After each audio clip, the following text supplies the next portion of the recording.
welcome to the panel. Here we have Andrew and Pierce, and let's get it started. What do you guys think about FAU baseball? How are we doing? What about the Rice game? All of that.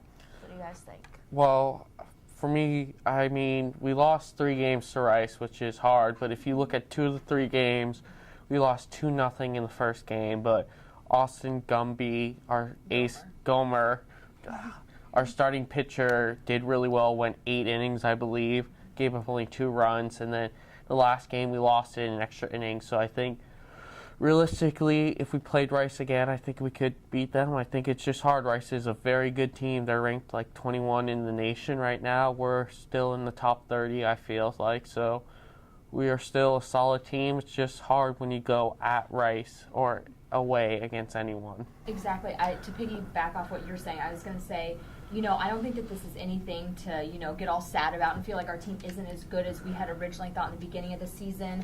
Losing one series to a team like Rice I don't think it's a bad thing. I think losing like that builds character. Had we been at home, maybe would it have been a different outcome? Probably. And I think if anything, we probably learned a lot from it. And I think if we are to see them again, hopefully in the Conference USA Finals, we'll take it. So I think it's a little hiccup. It's nothing, the season's over. If anything, I think it's going to help them. Yeah, same thing for me. Come on, baseball, it's a long season. You can have like a 3-day slump, and it's not a big deal.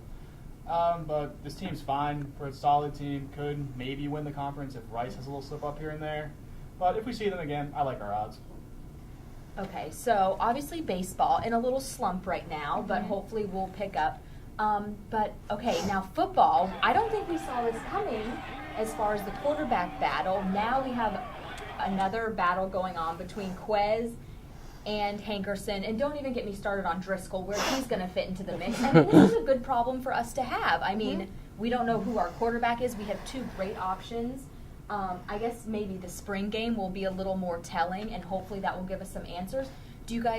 Is this a good thing? Is it a bad thing? Do you think there will be a set quarterback come season time, or are we going to have that same kind of you start the second half thing going on that we did last season? I really think it will be a set quarterback. I'm actually going with the upset. I think it's going to be Greg. He has the better arm. I think he's a little bit smarter than Quez. Quez, I think, is just a glorified fullback. He ran a lot last year. I just think Greg has a little bit more command with his arm and with the passing game, and he can also run. So I think it's going to be set with Greg come fall. It's going to be very interesting. I really like both of these guys at quarterbacks, but I agree with Pierce that it's going to be a set person. Beginning of the year, you could tell, this past season when they went back and forth, there was really no offensive rhythm. So Partridge is going to pick the guy who he really thinks that fits, and I feel like Hankerson does have a better arm, but I think with Quez Johnson's experience will help him land the job. So I think it's going to be Quez winning it, but honestly, I wouldn't mind either one as the starting quarterback right now. Yeah, I mean, they're so different. It's going to be interesting to see ultimately who prevails, because Hankerson, he's younger, he's taller, he has a great arm. We know he can also be quick. Where Quez, I feel like he has the toughness, he has the experience. He won that position last year. It was not easy for him to win it, but he did. So I think it's going to be interesting, and I don't think it's a bad thing at all to be back, I guess you could say, square one as far as the quarterback situation. But to have 2 quarterbacks and not sure which is better, I think is not a bad thing, as long as we know, us FAU fans, we always start with a hard schedule. So I think we need, no matter who it is, we need to have someone in place before we go on the road and take on these tough teams. We're definitely going to have a great season. I'm excited for it. It's going to be a lot different with the new coach and everything. I think we're going to do a few things different, and the spring game will help us see what's going to happen for the fall. Yeah, definitely make sure you check out the spring game on April 5th. The team needs the support. They're going to be great this upcoming season, like you said. All right, let's change it up. Let's go into March Madness. What do you guys think? Final 4. Go ahead. Start it off. The first thing I'm upset about is I'm not winning $1 billion. No one else. I'm sure everybody is. First game. It's over. So I have Mercer to blame for that. But I know you two both have so much to say. You seem really pumped up and excited. So just take it away. Mercer, thank you for my favorite moment of the tournament. You all know I'm a huge UNC fan. Grew up hating Duke. And to see them go down to a double-digit seed in the first round for the second time in 3 years feels pretty good. Mercer, all right, I know you're out, but hey, you had a good run. Then another shocker is Tennessee. They're on fire, beat UMass by a hefty margin. And then, yeah, they can make it to the Elite Eight, honestly. Michigan's even though it's a tough team. We will have a double-digit seed in the Elite Eight, either with Dayton or Stanford. That is a huge shock to me. Johnny Dawkins has his team rolling on all cylinders. Dayton, I think their run's kind of over because they're barely winning these games. So I think Stanford could give Florida a challenge. Sorry, Andrew. Then my Final Four has not changed. Florida, Arizona, Michigan State, Louisville. Adrian Payne went up for 40 in the opener. I still think they're the hottest and best team right now in the tournament. Well, obviously, there's been a lot of madness, this March Madness, to say the least. I mean, you have Duke losing in the first round, Duke and UNC both out in the second round. This is the first time in like 1980 or something like that this has happened. You have Kansas losing to Stanford.